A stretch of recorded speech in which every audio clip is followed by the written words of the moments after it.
Good morning and welcome to Thought for the Day for this Friday, the 14th of October. One of the passages for today comes from 2 Kings, chapter 4, verses 1 to 37, which recounts 2 of Elisha's miracles, the widow's olive oil and the restoration of the Shunammite's son to life. Like the miracles of Jesus, both had significant impacts for the 2 characters involved. They weren't by any means for show, but were real acts of charity. Both also illustrate the faith that these 2 women showed in the ability of Elisha as a prophet of God to help them.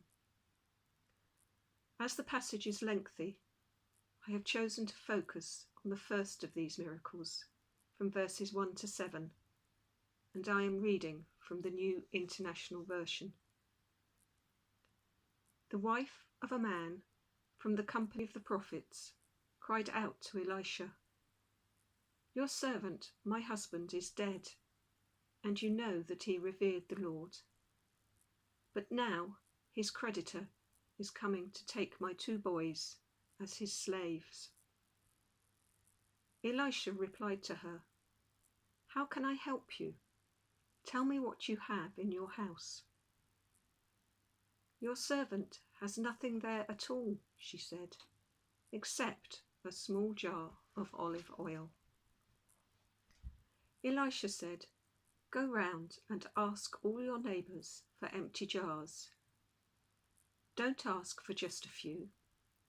Then go inside and shut the door behind you and your sons. Pour oil into all the jars, and as each is filled, put it to one side." She left him and shut the door behind her and her sons. They brought the jars to her, and she kept pouring. When all the jars were full, she said to her son, "Bring me another one." But he replied, "There is not a jar left." Then the oil stopped flowing. She went and told the man of God, and he said, "Go, sell the oil and pay the debts. You and your sons can live on what is left." At this time, to be a widow left you vulnerable. Your means of income typically disappeared on your husband's death, and you were reliant on your children, predominantly your sons, for your survival. But here, the widow also stood to lose her sons. They would need to be sold as slaves in order to repay the family debt, as was the custom. Essentially, then, this woman had nothing. In fact, she had less than nothing, apart from her small jar of olive oil and, importantly, her faith. Elisha responds to the widow's distress by providing her with a means to pay her debt and also look after her family. He took responsibility that empowered the widow to also take responsibility, asking her 2 questions. Firstly, what she wants him to do for her, his responsibility. And secondly, what does she have in her house, her responsibility. Elisha advises the widow to lean on her neighbours, her local community, by asking for empty jars. In this way, her community's involvement was crucial to the outcome and her ability to repay the debt, thereby rescuing her sons, and also to make an income to feed the 3 of them. So what can we take from this story? Firstly, there are 2 important questions we need to ask ourselves if looking to help others.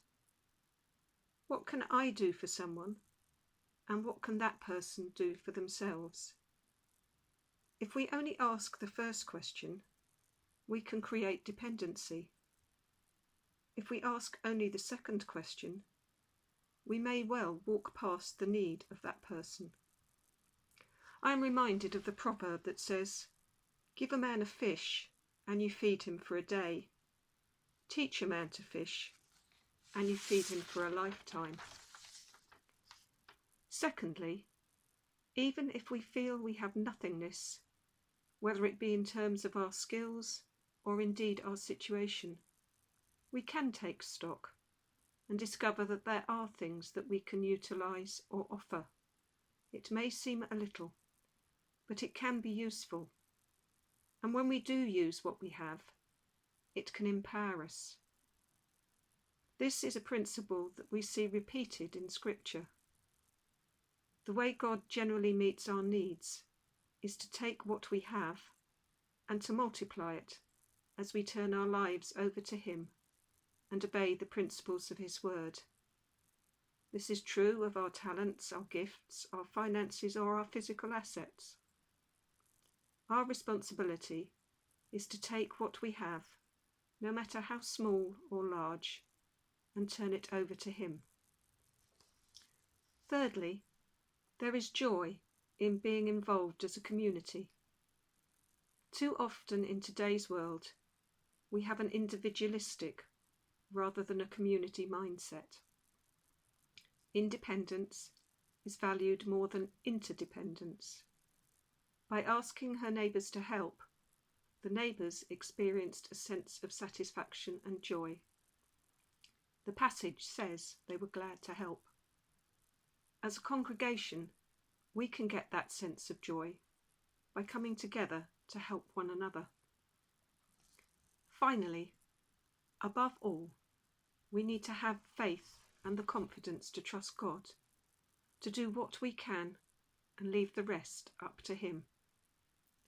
This widow wasn't experienced in sales or business or income, but God provided what she needed.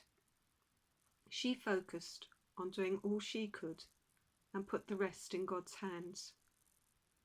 Regardless of the times in which we live and the problems we face, there is no problem or need which God cannot meet if we will simply trust and obey Him.